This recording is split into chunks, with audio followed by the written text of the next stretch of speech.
In any city, in any country, go to any mental institution or halfway house you can get yourself to. When you reach the front desk, ask to visit someone who calls himself the holder of life.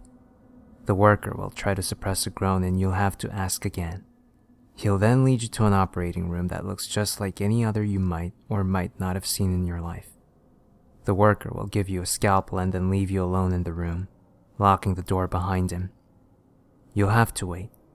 Wait for almost an hour. Then the door will open and several people will enter the room, including a pregnant woman. The woman will lie down on the operating table. The other people, who will look like doctors, will prepare everything for the child's birth. While they do that, you'll be able to ask the woman one question. Ask, how can they be reassembled? Say nothing else, or the doctors will begin to skin and disassemble you. You'll be fully conscious while they do this. If you've asked the right question, the woman will begin to scream. The child is about to be born. You'll have to wait until it's over, and one of the doctors will give you the child, moving his mouth, but without sound coming from his lips. As soon as he finishes talking and smiles, you'll have to throw the child to the ground and ram the scalpel into its head. Or else, it'll smash your ribcage and rip your heart out with inhuman strength. If you have thrown the child to the ground in time, it'll, despite the scalpel in its head, answer the question you have asked earlier. It'll speak with a demonic voice that might drive you mad. While it is talking, the other people in the room will vanish without leaving a trace. After the child finishes talking, it'll simply die and the door of the room will unlock. You're now free to go, if you've not been driven mad by the voice. The dead baby is object 11 of 538. Dare you not remove the scalpel?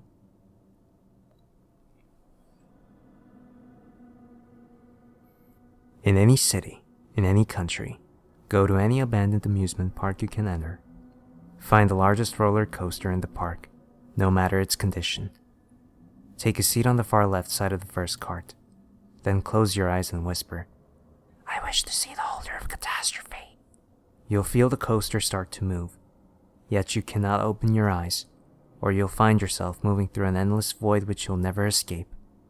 The coaster will then slowly start to head up, for what seems to be ages as you listen to the rumbling of the tracks.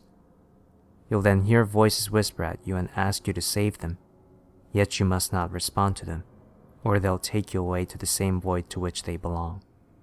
The voices will stop speaking to you and the cart will come to a stop. With your eyes still closed, you must grasp the bar in the cart as tightly as you possibly can, or you'll be left behind forever. After you do so, you'll feel yourself plummeting straight down at impossible speeds. The air around you will start to grow cold, and continues as it feels as if you're freezing. As you sense the cart around you disappear, you must keep hold of the bar, as it is the only thing keeping you attached to reality. Abruptly you'll stop, drop the bar, and sit still with your eyes closed until you start to hear the sound of a carnival fanfare in the distance, and only then can you open your eyes, to which you'll be greeted by a large pinstriped circus tent a few yards in front of you, surrounded by meadows and happy people, young and old. You must walk towards the tent, staring at the small entrance which is shrouded by darkness.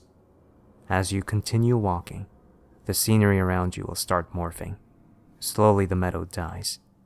The carnival music slows and bends in pitch until it starts to sound twisted and demonic. The people decay in the very spots they stand. They'll scream in agony and ask you to help them, yet you cannot look directly at them, or you'll meet the same fate as these illusions. You must continue forward until you finally reach the dark entrance. Walk forward and allow yourself to be swallowed by the darkness, yet do not stop or look back, as if you do either, you'll never find an exit. Continue your walk into the void until you see a dim light in the distance, and start to hear the sobbing of a man. Follow these two signs, as you hear the crying of the man growing louder, until you can see the light is coming from a door in the darkness. When you walk through the door, you'll be greeted by a cold cement cell. In the far left corner, you'll see the crying man dressed as a circus clown, covering his face with a small diary. You must slowly approach him, as not to aggravate him, until he is right by your feet. Sit down next to him and ask, "What do we have to lose?" The clown will then read you an excerpt from the diary through his sobs. The writings in detail describe the demise of millions of innocents, and the forces that so cruelly and coldly carried out this act. As he reads, illusions will appear around you, and in the sight of your vision you'll see every death of every person in the story, many of which were slaughtered, many of which were taken by disease. However, you must keep looking at the clown, as if you lose sight of him, you'll be stuck in this illusion and you'll become part of the story yourself. After he's done, he'll stop crying. He'll lower the book from in front of his face, revealing that he has suffered the same decay as the illusions which you had seen before. He'll hand the book to you, which you must accept. He warns that you cannot read the diary yourself, or else you'll be driven mad. He'll then whisper, "When the stakes are high, best to play the clown," as the rest of his body starts to decay, as well as the room around you. You must close your eyes one more time, keeping hold of the book, and count to exactly 12 seconds before opening them. When you do, you'll find yourself in the same seat of the roller coaster in which you began. The diary is object 12 of 538. These events must never be allowed to occur again.